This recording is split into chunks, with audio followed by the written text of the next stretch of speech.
Here are 3 reasons why you must involve your children in your business. Let's get into it.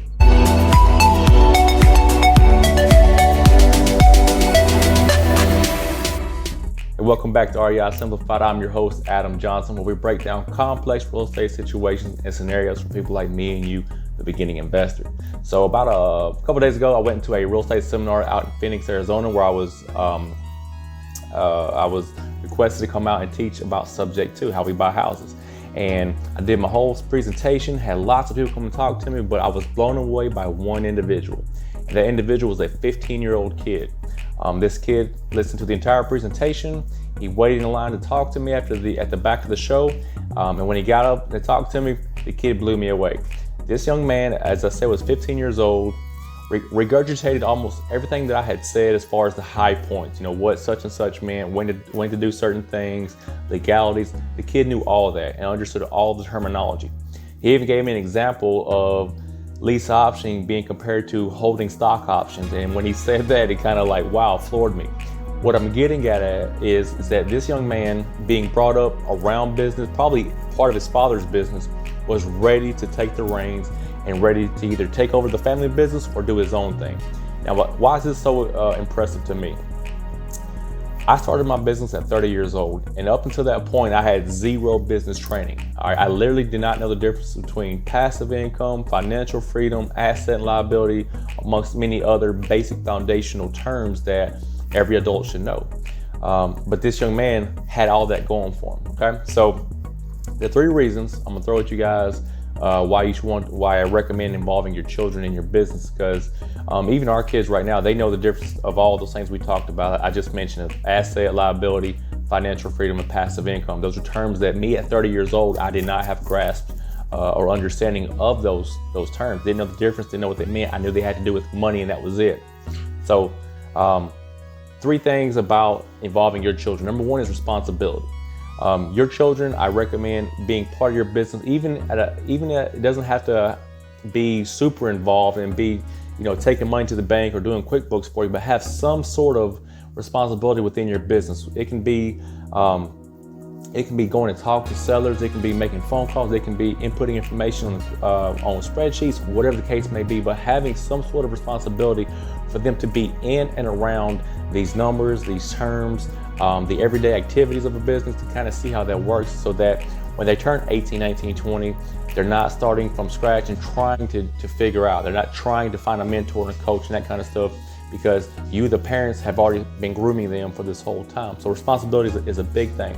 Another is accountability. Give them tasks, and then if something works or something good happens, they get rewarded. If something doesn't happen, then we talk about that. But they also need to see how you hold your staff accountable, how you hold your guests, your clients, your handyman, your contractors, whatever your business is.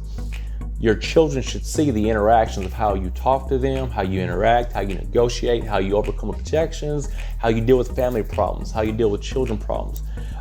We run a business, and I wish it was as simple as black and white, and it's not the case. We're always dealing with, we have our own personal issues at home. We have our own personal things in our lives, and so does everyone that works with us. But that being said, they're still accountable to us as we are accountable to them to uphold our end of the bargain of what we say we're going to do for our clients, our workers, so on and so forth. So accountability is huge, and that's for a different video. That's kind of being lost, being left behind in our culture. So teaching your kids accountability is huge in a business sense. And then the third part of why I recommend involving your children in your business or your everyday activities is simple knowledge. As I said before, at 30 years old, I was learning basic things about money that I wish I had known, or I wish I had been taught early on in my life. This young man, as I spoke about, the 15-year-old that blew me away, he said that the young man is set for life. Some people may want to judge that young man, saying that he's had a silver spoon in his mouth his whole life. I'm gonna tell you what, I would have loved to trade places with him, to be able to have that knowledge at 15 years old.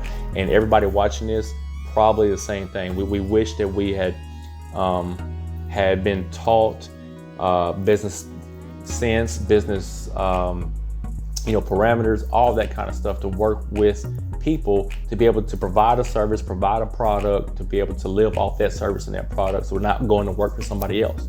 So simply passing on your knowledge and showing your children, all the terminology, what you do, how you interact with people, again, how to go talk to bankers, what the 80-20 rule is, what are these certain, again, parameters that guide your business, that you work within, your left and right limits of the law, the legalities, and all that kind of stuff.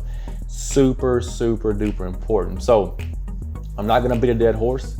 If you have a business, please think about your children's future, because if you're like us, we're starting our business and we're building our business to be able to hand and bring our children up to hand it to them. We don't want our kids to have to be $500,000 in college debt and those types of things. Even if they don't work in our business, that's fine, but at least they have the understanding of how to go out into the real world, to go get funding, to draw up the business plan, to talk to contractors, and all those foundational things. Because I tell people all the time, the business that you see, like you see that we buy houses, that's not the business. That's the service that we provide. The business is everything that you don't see. The business is behind the scenes, with me talking to bankers, excuse me, with me talking to handyman, with me going to the meetings, the RIA meetings, the Chamber of Commerce meetings, all those types of things, dealing with problems, setting up my line of credit, all those things that you'll never see,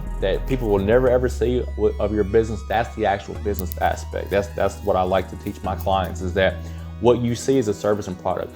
You don't see the business. The business is only for my eyes, because I want to show my clients that here's what we do and how we do it, period.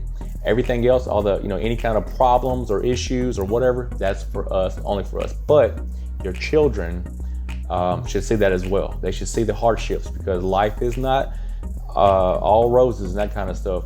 And we tell our kids that I want you to go start your own business, and you're going to make mistakes. You're going to have problems. You're going to have issues. Everything is not going to go as planned. I don't care if you have a business plan, if you have the funding, does not matter. Something is always going to happen. But being resilient, that is more important than being proactive. Being resilient and being able to deal with issues, which our kids see us dealing with issues all the time, with good guests, bad guests, whatever the case may be, they see that. So involve your children. You're only going to benefit them for the long run. And when you get a little bit older, maybe they can take care of you. So that's it for today, guys. I appreciate y'all's time. Get your children in your business. If I can ever help you guys start a business, improve your systems, whatever the case may be, please shoot me a message. In the description below, I have more information, more resources, coaching, seminar, consultations. If I can help, I'm an open book, and I'm here to help you guys out. So until the next video, until I see you on social media, or until you schedule a consultation, my name is Adam Johnson, real estate investor in Clarksville, Tennessee. You guys have a great day, and go buy some houses. Later.